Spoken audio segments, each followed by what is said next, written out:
suis avec Martin du Griendel. Donc aujourd'hui, on va parler des options qui s'offrent aux consommateurs, puis aussi au niveau du point de vue brasseur, au niveau de la distribution. Donc évidemment, c'est facile à penser, le fût, les canettes, mais il y a plus d'options aussi. Donc pour apporter à la maison, on peut aller en cruchon, il y a aussi des bouteilles. Des fois, sur place, on peut avoir des casques. Donc je voulais parler aujourd'hui avec Martin de qu'est-ce qui est plus facilitant pour un brasseur par rapport au département spécialisé, comme aussi au niveau du goût, qu'est-ce que vous préférez, qu'est-ce qui est plus facile aussi pour vous en termes de délai? Ben, en fait, ça dépend toujours des installations que les gens ont, les microbrasseries, puis ça dépend aussi du type de produit. Il y a certains types de produits, c'est plus intéressant, c'est plus niché, c'est plus intéressant si tu les mets en bouteille, souvent. Pour le vieillissement. Entre autres, c'est ça, ouais. Puis il y a d'autres types de produits que tu veux avoir de la facilité, tu veux avoir de la légèreté, de la rapidité, encore une fois, si tu as les équipements pour. Dans ce temps, on favorise toujours la canette. Nous, on ne fait pas de bouteilles ici. On a des cruchons. Des gens qui peuvent venir sur place ici au bar, chercher des cruchons directement ou venir manger, boire une coupe de bière.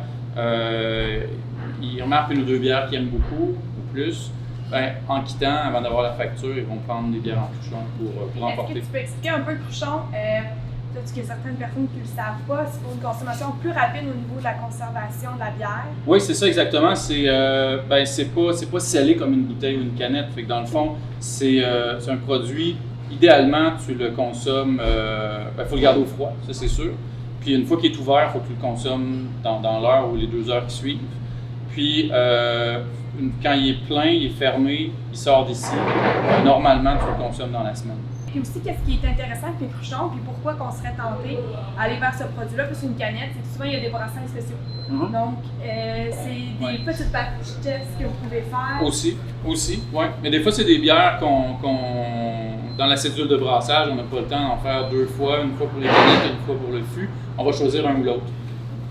Cette année, on a la Mistillerie, dans le fond, c'est une gauze à graines de céleri. C'est une super belle bière, c'est une bière d'été, c'est une bière rafraîchissante. On l'a juste en canette. Ce qu'on boit en ce moment, la Zénith, c'est une IPA qui est aromatisée avec du jus de pomme qui vient de nos collègues de la confrérie. Donc c'est un produit qu'on a juste en fût. Quelqu'un qui veut de la Zénith, s'il n'a pas le temps d'arrêter sur place pour en prendre, ou s'il arrête sur place, puis il y a vraiment un coup de cœur pour la Zénith, peut partir avec un cruchon. On parlait aussi de format et de contenant tantôt. Les canettes, c'est en constante en évolution, mais ça prend de plus en plus de place sur le marché au niveau des détaillants. La clientèle préfère clairement les canettes aux bouteilles en général, tout produit confondu. Donc c'est sûr que c'est plus simple, c'est plus facile à transporter aussi. La manutention aussi est plus simple. C'est plus facile de s'équiper maintenant? Ça dépend du volume. Ça dépend du volume que vous faites. Mais c'est beaucoup plus facile à gérer, à transporter. Les canettes vides comme ça, c'est facile Nous autres, il faut qu'on entrepose nos canettes dans un autre endroit parce qu'on n'a pas de place ici. Fait que la manutention des canettes vides et pleines est beaucoup plus facile que celle de contenant en verre, par exemple. On parlait tout à l'heure que, donc, au fond, Griendel, c'est depuis décembre dernier que vous êtes en canette. Mm-hmm. Que la pandémie a un peu inversé vos objectifs, a fait un peu... Oui, c'est ça. On avait deux scénarios qu'on regardait, les canettes, puis aussi le fait de faire des produits un petit peu plus nichés, bien en foudre. Et c'est 2 projets qu'on avait, puis on s'en est un petit peu plus vers un, puis la pandémie nous a un peu forcé la main vers les canettes. On est extrêmement très satisfait de la chose. Il y a une belle réception sur place avec les clients, dans le quartier localement. Une belle réception dans les points de vente aussi. Ça pourrait vous débrouiller, mettons qu'il y a une nouvelle fermeture, vous avez encore tout ce on ne l'espère pas, mais c'est sûr que... Mais vous êtes baqué, vous avez une autre solution à offrir aux consommateurs. Exact, c'est ça. Ça, c'est quand même une très bonne chose. Puis c'est quelque chose qu'on aime aussi. C'est une façon de distribuer la bière qui était nouvelle pour nous. C'est excitant de découvrir ça.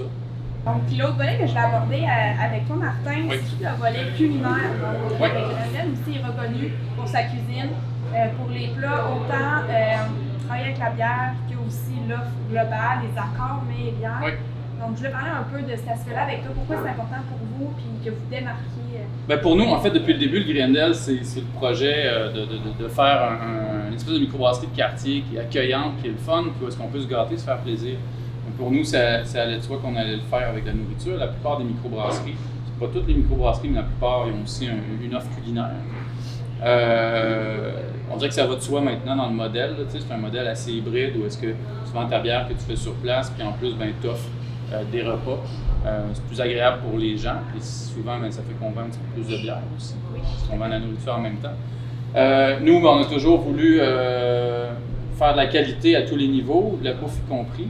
Donc, on a vraiment une belle équipe en cuisine, on a du plaisir, on utilise de la bière dans les recettes, entre autres.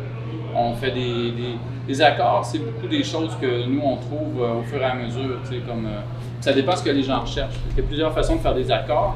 Tu peux vouloir un plat avec une bière qui s'harmonise extrêmement bien, qui se complète. Tu peux aussi aller chercher un plat avec une bière qui va avoir un contraste. Ouais. Puis dans le cas du contraste, ben, ça peut être super intéressant, ou qui se complète, mais de façon à vraiment bien différencier les saveurs. Je vais donner un exemple.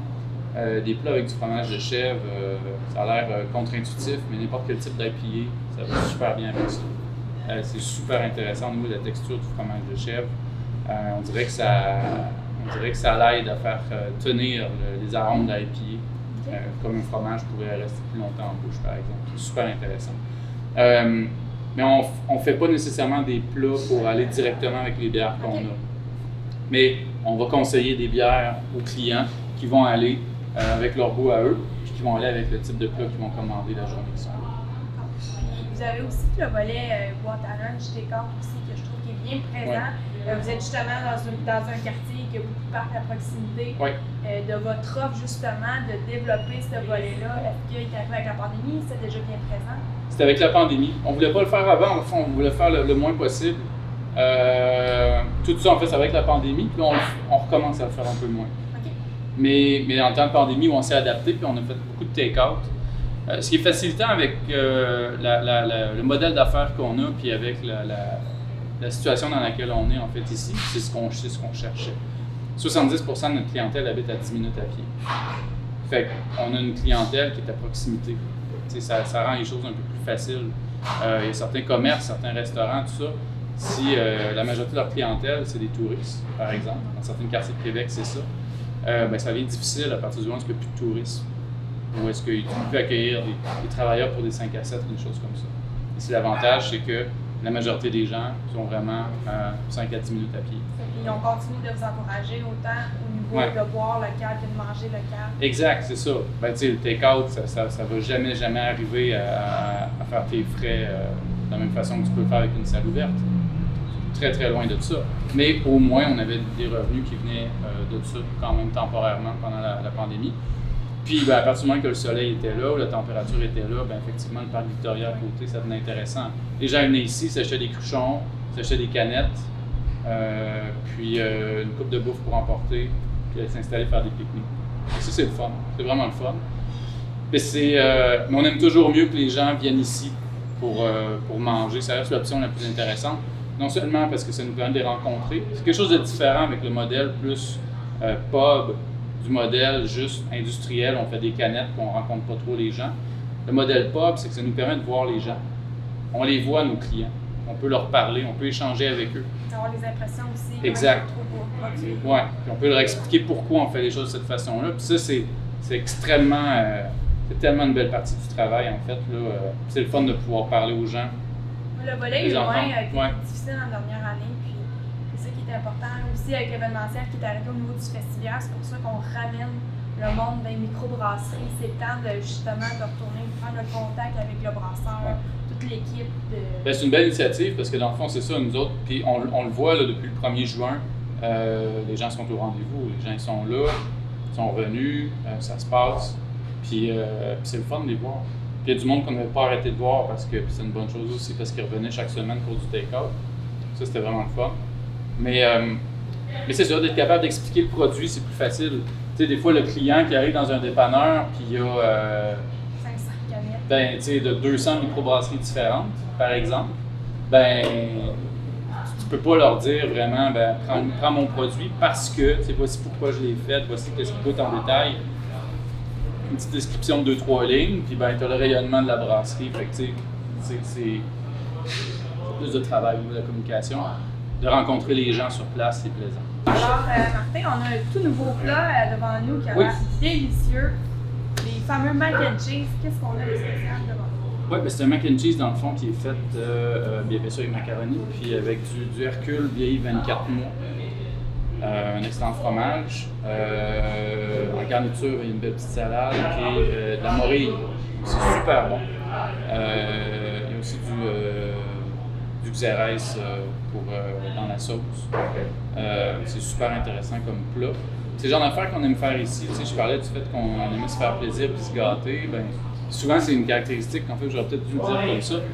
Ce qu'on aime faire ici, c'est qu'on aime faire ce que nous, on recherche comme client ailleurs. C'est très créatif. Oui. Puis tu sais, notre chef ici, c'est une perle. L'équipe en cuisine est super efficace. Puis on aime s'éclater à ce niveau-là, puis leur donner les coups de planche le plus possible, autant qu'on peut le faire en brasserie. C'est toujours quelque chose qui revient. Puis c'est ça. Fait que tout le temps, autant au niveau du rapport qualité-prix qu'au niveau de la créativité, l'imagination qu'on a de travailler avec ces plats-là, on fait ce que nous, on aime trouver ailleurs. Moi, je suis pas gêné de manger ici parce que on fait de la bouffe que moi, type de client, j'aime et que je recherche. C'est aussi beau qu'à voir pour les yeux. Je pense que oui.